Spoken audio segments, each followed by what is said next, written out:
కొత్తపేట నియోజకవర్గంలో ఎడతెరిపి లేని వర్షాలు కురుస్తున్నాయి. కొత్తపేట, రావులపాలెం, ఆలంహూరు, ఆత్రేయపురం మండలాల్లో జోరు వాన పడుతోంది.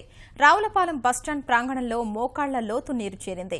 ప్రయాణికులు తీవ్ర ఇబ్బందులు పడుతున్నారు. కొన్ని చోట్ల నారుమళ్లు నీట మునిగాయి. అరటి తోటల్లో భారీగా నిల్వ ఉంది. వర్షాలు ఇలాగే కురిస్తే తీవ్ర నష్టం వాటిల్లుతుందని రైతులు ఆందోళన చెందుతున్నారు.